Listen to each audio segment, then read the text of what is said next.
The next day, Thomas was at Brendam docks. He had a heavy flatbed of machinery to collect. Spncer was there. He was being coupled up to 5 flatbeds of building materials.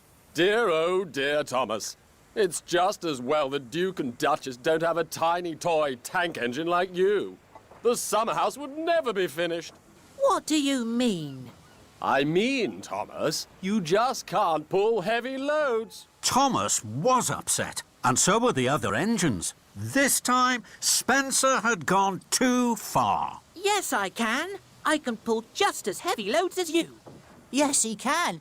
Even heavier. Thomas is not a toy. He's a really useful engine. And he's very strong. The Sodor engines didn't scare Spncer. An idea had bubbled in his boiler. Very well, Thomas. Meet me tomorrow at dawn at the shunting yards. We will have a contest of strength.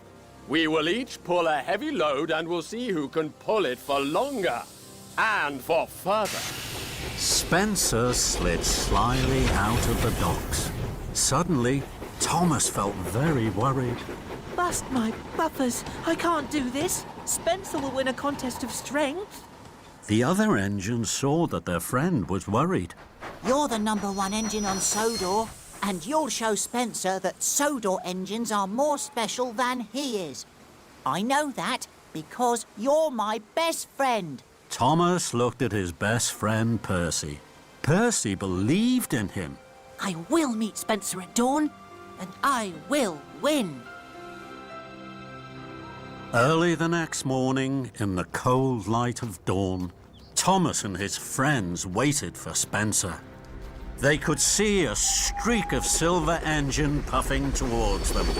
It was Spncer. Thomas felt worried. I can't do this, Percy. Yes, you can, Thomas. You always tell us we can do whatever we want to. So can you. The tracks were cleared for Spncer and Thomas, and both engines were coupled up to their heavy loads. Edward puffed forward. You will each take different tracks round the island. You may only stop for coal and water. Then Edward whistled long and hard. The contest had begun. Spncer and Thomas pumped their pistons. Thomas puffed off with a heave and a huff. I can do it. I'll puff for longer. I'll show Spncer I really am stronger. Spncer smiled as he slid away. I'll show Thomas who's strong and who's weak. He'll puff home with a squeak and a creak. The other engines watched and worried. Then they blew their whistles long and strong. Good luck, Thomas! Thomas and Spncer puffed round the island. They clickety-clacked along the tracks. They whooshed through woods. And they huffed up hills. Spncer steamed and smiled. He raced and he roared. Thomas puffed and huffed. He heaved and he hauled. Silly little engine. When will he learn?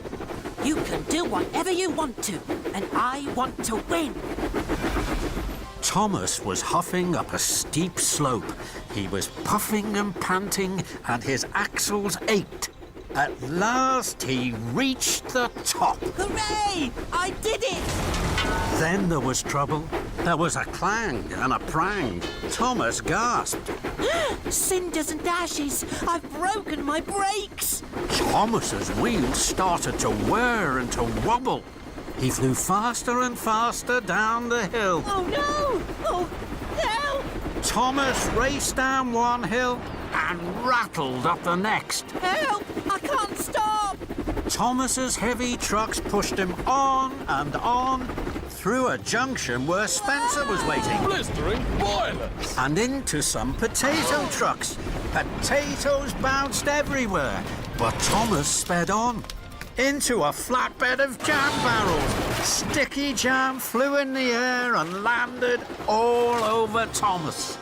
But still he went on and found himself rolling along an old rickety track.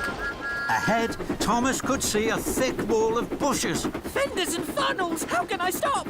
With a scrunch and a crunch, Thomas crashed into the bushes and came to a stop. Flaming fireboxes! That was scary. Thomas looked around. After the racing and rattling, it was very quiet. Spncer will be back at the shunting yards now. He'll be puffing with pride because he won the contest. And my best friend Percy will be wondering where I am. I don't know where I am. Everything was very quiet. Thomas didn't know what to do.